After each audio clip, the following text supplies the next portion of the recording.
Assalamu alaikum everyone. Welcome to today's SLP update for Sunday. And join me into the Discord. If you're not in the Discord, the link is in the description of this video. At the moment, there is a sideways movement for SLP at this point of time.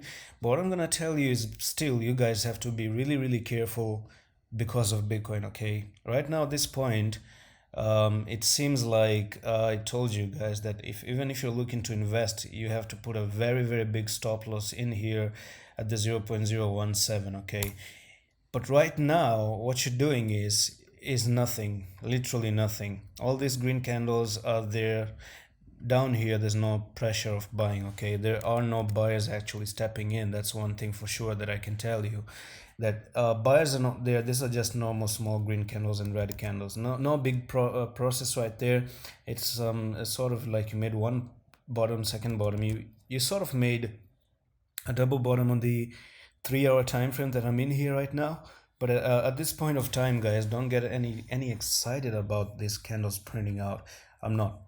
Right, I'm not. So let me bring the EMAs as well. Let's study the EMAs. So technically you are below the EMAs, and the EMAs has been restricted you to go up. They restricted you up here, and it was moving just sideways like that, and then look what happened. Boom, you went to the downside. So be careful about this one. In here you were restricted, went a little bit sideways, and then boom, you dropped to the downside. In here again you're restricted, and you made a small downtrend to the downside. So what I would say is maybe potentially you're trying to make a triangle. Let's see if you're really making a triangle right there. Let's say this, right? It's not a very confirmed one, but let's say this is some level of support right there, because you do have a little bit of a trend line going on, and then you have one right here on the top. So let's say by 1st of March, 2-3 days later, we're gonna see what this thing does, and that actually is gonna reflect on what Bitcoin does. So what I'm expecting is that the prices start to move down like this, up like that, down like this, up, down. If you break out towards the upside, that would be amazing, right? So there is the apex up here by 1st of March on the small time frame, which is the 4 hour time frame. On the monthly, it's kind of good. Okay, on the monthly, it's a little bit healthy. It looks good. It looks good.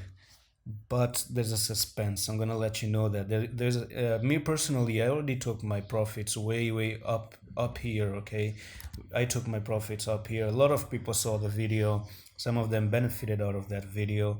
And what I want to say is that this is a symmetrical triangle, and they're meant to be to fall in any direction. Okay, so if you start to fall out of the symmetrical triangle, you're gonna go back to where you formed the triangle, which is gonna be the 17.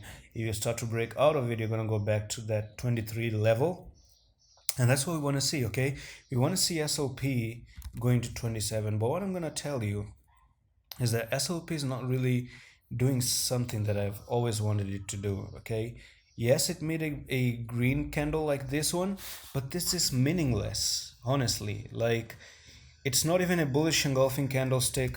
It's not a bullish harami candlestick. I don't know. These two combined doesn't have any meaning to me, or maybe they do have, but my knowledge is a little bit less. But the thing is, for a bullish engulfing candle to be, you really had to go up to that 28, 29 level, and you only have 2 days, today and tomorrow, to actually close the monthly. If you start to close like this, then this is meaningless. You don't have any meaning of closing like this. So from here, I don't know where it's gonna go then. Is it gonna shoot to the upside or downside? I don't know. I'm not gonna tell you that it's gonna go to start to the upside. If you made something like this to the upside, that would be amazing. Let me show you on the weekly what I'm trying to talk about. Okay, I'm gonna show you on the weekly. Do you see this one right here? This red candle, this green candle. When I saw this, that is why I actually invested up here. I told you, it made a bullish engulfing on the weekly, and I entered at the 13, and this is where I read it up, right? All the way to the 40s, right? Like 180%. So basically, that was a confirmed one. You had a red candle and a green candle that was overtaking it. It wasn't this green candle that you see right here. It wasn't like halfway there. Okay, it wasn't like here and then a very long wick, just like you're doing it on the monthly. So this is not good. This is just meaningless. Okay, there is nothing any there's no any message in here. Okay, so if you start to make a candlestick like this one, it's totally meaningless. You might still even continue with the downtrend. So you haven't really bottomed out just yet. And we're going to get to know this one after 2 days. We still have today and tomorrow to close the February and then the March opening up. And of course, the second piece to the puzzle is always going to be the Bitcoin and how Bitcoin behaves during this time with SLP. So yeah, so on the smaller time frame though, just follow this symmetrical triangle and look what the symmetrical triangle actually tries to do, because you're going to reach the apex sooner or later by 1st of March, and you might even start to push to the upside and boom, you start to go to the upside, or you can break out of it and start down to the 17 as well. So there's no decision right now at this point. You might today go up to this level, to the 21, come down again to the 19 and just consolidate a little bit and then make a decision to go to the upside as well. Yeah, so that's it for the SLP update. I'm going to see you in the next one. Allah Hafiz.